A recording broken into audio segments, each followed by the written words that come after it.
Nous allons poursuivre avec les AGR dans le KSU et enfin peut-être sauter pour aller à la promotion et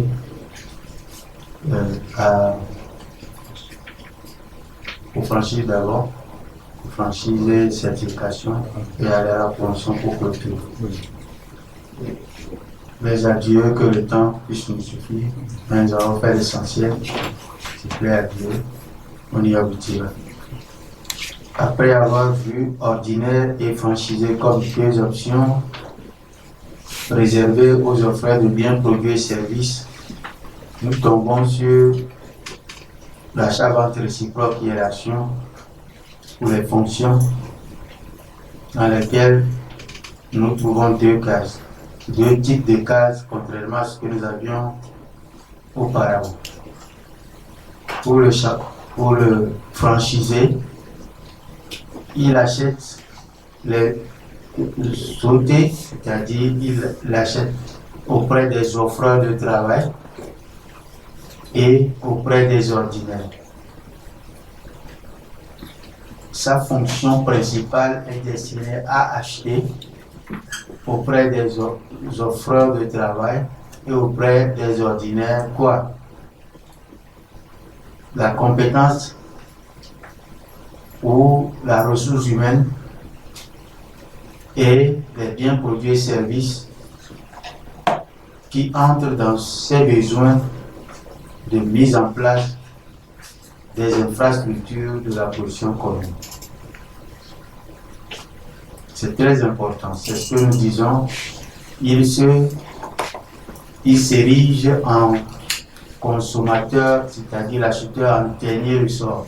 Et ce pouvoir lui est concédé à cause du fait qu'il a pour obligation de satisfaire le service de vente zéro qu'il a promis à tout utilisateur exploitant du KSU.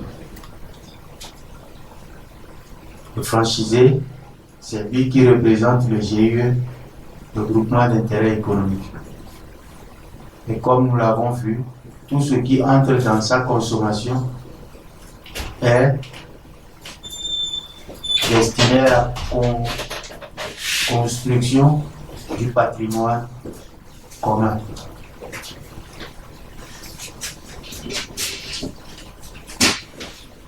En retour, il en sort des biens, des produits et services de la production commune. Et c'est l'équivalent qu'on doit aux achats que nous avons obtenus auprès des propriétaires de la plateforme. Comme nous connaissons cette égalité qui s'est déjà établie ici. Tout ce que le franchisé va vendre sera étiqueté bien commun. Et ça passe ici. Mais lui, étant un propriétaire qui a mis sa prestation à créer la prestation commune, a donc un paiement qui est un coefficient de sa vente. Un coefficient qu'il prend sur sa vente. Un pourcentage qu'il prend sur sa vente. Et ce pourcentage lui est mis dans son compte propriétaire. C'est pourquoi il mettra un capital de roulement, un fonds de roulement, puisque c'est son fonds de roulement qui est en exercice. Il est, rappelez-vous, un acteur autonome, indépendant, qui vient seulement profiter de l'optimisation que le groupement lui met à disposition. Avec son fonds de commerce et de roulement, donc, il dégage un profit, un revenu propriétaire.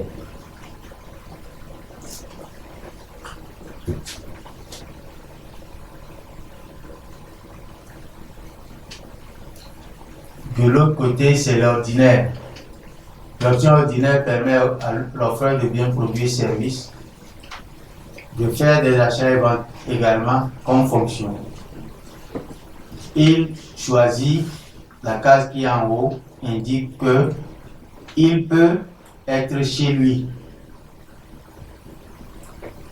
C'est-à-dire que la société X, Jean, BPS, n'est-ce pas, est chez lui pour servir le groupement d'intérêt économique.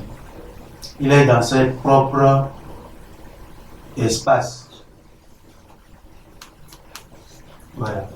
Ou bien choisir un espace chez le franchisé. C'est les deux options qu'un ordinaire a.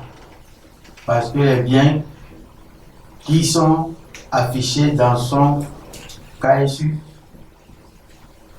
sont directement ou indirectement vendus à l'ESMC, à la plateforme.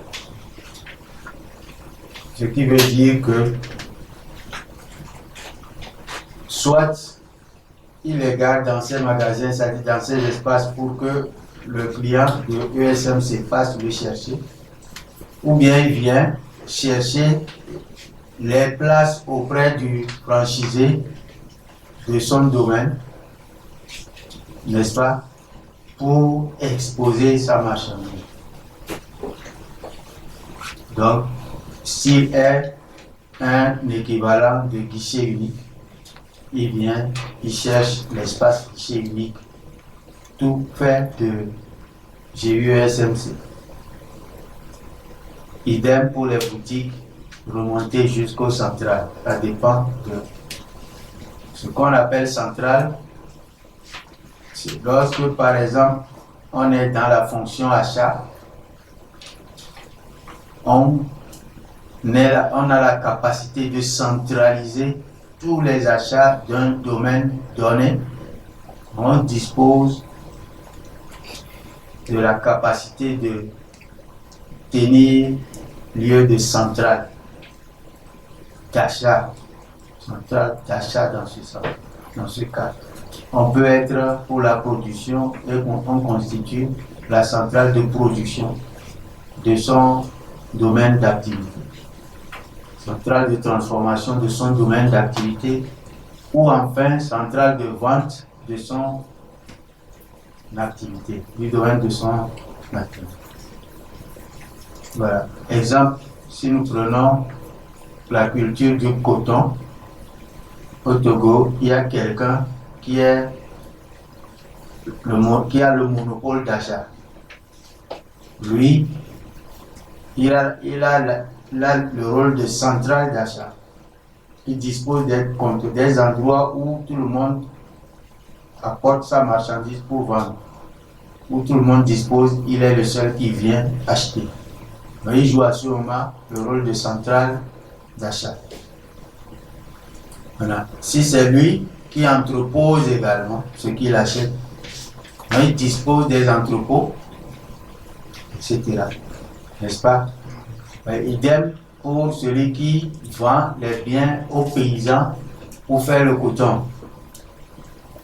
Lui dispose de la centrale de vente.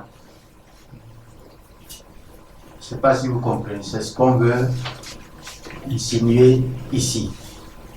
Ça veut dire que le propriétaire peut aussi avoir toute la chaîne de distribution, comme la chaîne de valeur, selon son secteur d'activité.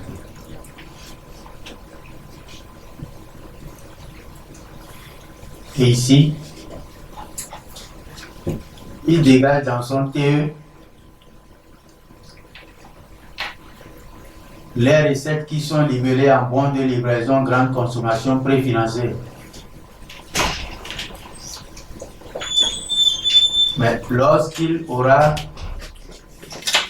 été soumis à une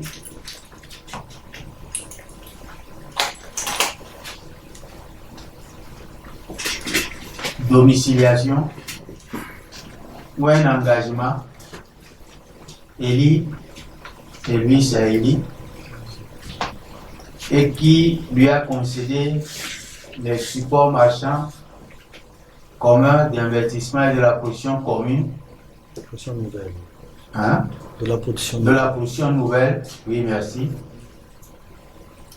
Son TE, partie BLGCP, cède la place au bon de livraison. La recette devient bon de livraison, grande consommation, support commun. Parce qu'il a pris un élit anticipé. C'est-à-dire un engagement de livraison anticipé. Il a anticipé les supports marchands. Il a promis les marchandises en contrepartie. Et là, c'est les ordinaires qui ont la capacité de production avérée. Et donc, la demande déborde les acheteurs. Et qui a quand même besoin, pour des raisons qui lui sont propres, commerciales bien sûr, de revenus ou bien de moyens d'achat pour combler son besoin. Donc à ce titre, il dira, supposons que c'est un fabricant de ciment, il vous dira comme les entrepôts sont pleins, les clients viendront, n'est-ce pas? Donc, venez voir la quantité, j'ai besoin de tel montant en anticipation. C'est-à-dire, j'ai besoin de tel support marchand en anticipation. Tel support marchand commun en anticipation.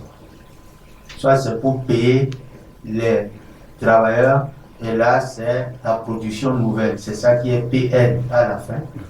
Soit c'est pour payer ces autres aspects en dehors de l'aspect ressources humaines. Là c'est l'investissement. Donc support marchand commun, voilà, c'est ça qui est l'essentiel, investissement ou bien la production nouvelle. La production nouvelle, c'est ce qu'on paye contre la ressource humaine immédiate. Et ce qu'on paye pour l'investissement, c'est-à-dire le travail passé, le passif, que nous avons regroupé dans les aspects.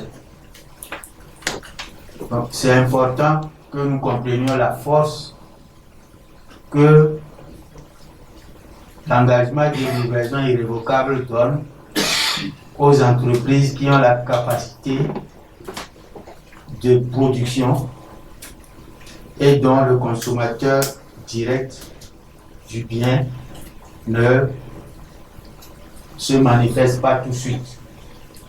Maintenant que j'ai pris l'exemple du ciment, vous voyez, c'est à ce moment que le franchisé du domaine de consommation du ciment devait ouvrir la vanne grosse pour consommer. Vous suivez un peu la réalité là-bas.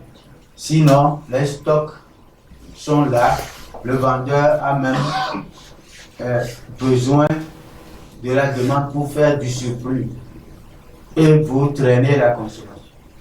C'est à ce titre que le franchisé est là pour aller cibler les demandes.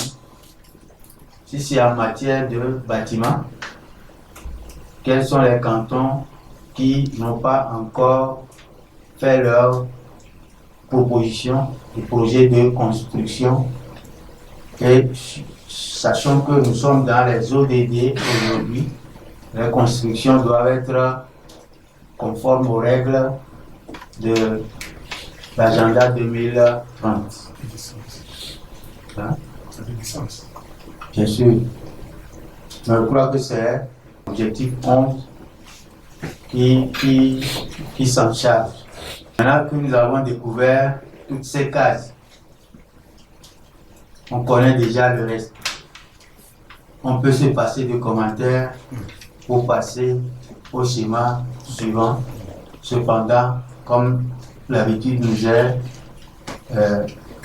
déjà donnée, si vous avez à nous compléter là-haut, nous n'avons pas pu nous prononcer clairement afin de lever le voile sur ce qui reste.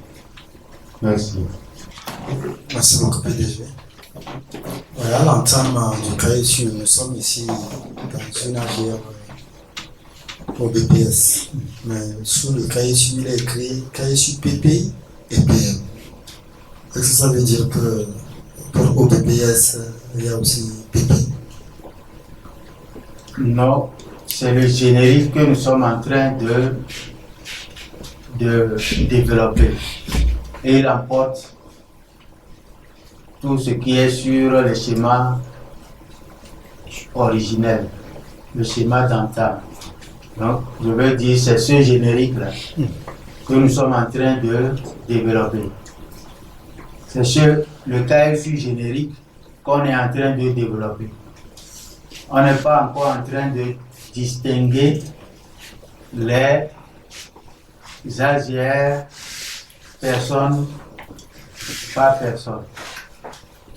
Donc aujourd'hui, on s'est tué en faisant ce développement.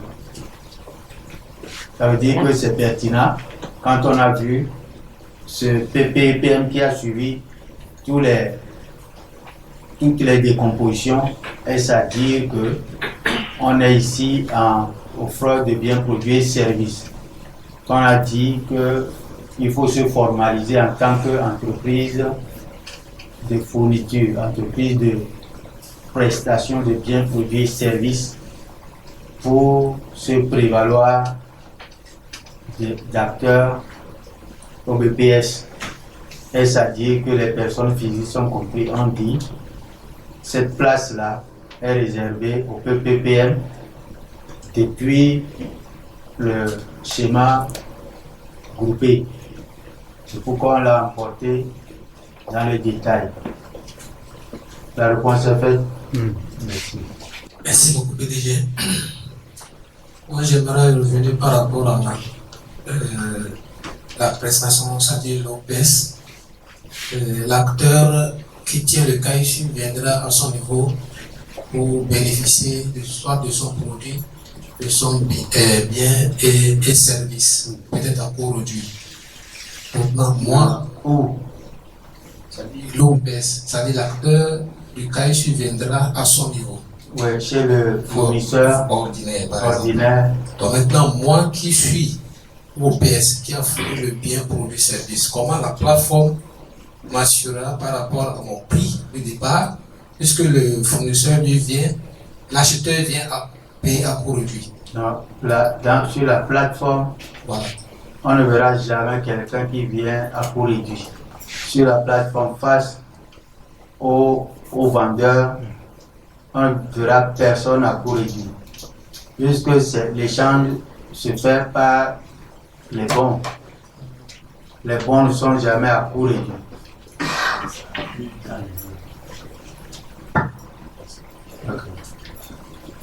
C'est-à-dire que ce qu'il explique, si on arrive, on remonte à KSU, au KSU plutôt, l'AGR au KSU dit que le propriétaire c'est-à-dire l'utilisateur, l'acteur au KSU peut opter pour l'achat immédiat par PRK.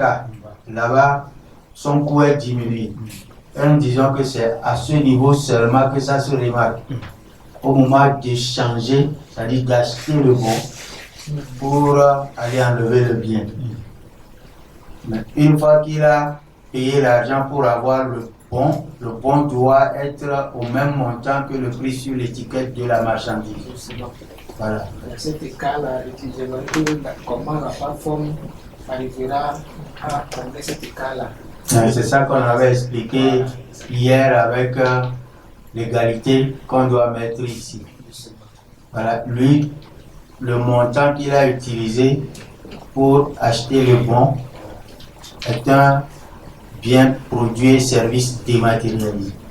Le système, le matérialisme, le système transforme ça en bien, produit et service. Et en transformant l'argent en bien, produit et service, comme nous avons vu, le TE n'admettra jamais qu'il fasse une production en dessous de la valeur du bon qu'il a émis. Donc, ça doit être toujours égal ou supérieur. Donc, si on avait pris l'exemple des différences de ces voitures ou bien de la route, 20 milliards, les 180 milliards doivent acheter des biens, produits et services au moins équivalent à 200 milliards, avec l'écart, pour que tôt ou tard, l'acheteur qui viendra paye la marchandise à 200 millions, à milliards. Peut-être que l'exemple n'a pas été suffisant pour éclairer, mais vous pouvez faire des exemples plus assouplis pour la compréhension des uns et des autres. Oui. Merci, PDG. J'aimerais que vous nous éclaircissiez un peu sur le lien qui peut toutefois exister entre la personne physique et la personne morale au niveau de l'OBPS, parce que vous avez déjà expliqué en tant que le GCP là est versé plutôt sur la personne physique. Si les deux n'existaient pas au début, s'il n'y avait pas un lien lié à la GR au début. La GCSC ou bien GCP ici. Le GCP en haut, quand c'est ordinaire. Quand c'est ordinaire, est-ce que c'est la personne physique? Ici, ce n'est pas personne physique, c'est BLGCP, c'est la recette propriétaire. La recette qui a été qui émane d'une vente d'un produit préfinancé par le vendeur, l'ordinaire. Maintenant, c'est que celui qui l'a ici, on ne l'a pas désigné PP ou PM. Voilà, donc c'est au moment où on va voir un PP, s'il faut expliquer ce pourquoi une recette est dans son TE, là, je crois qu'on viendra à cette explication. Si là-bas aussi, la BLGCSC, on dira pourquoi, normalement. Si je comprenais bien sa question. C'est toujours PM, mais peut-être qu'il fait allusion à son gérant ou bien quoi.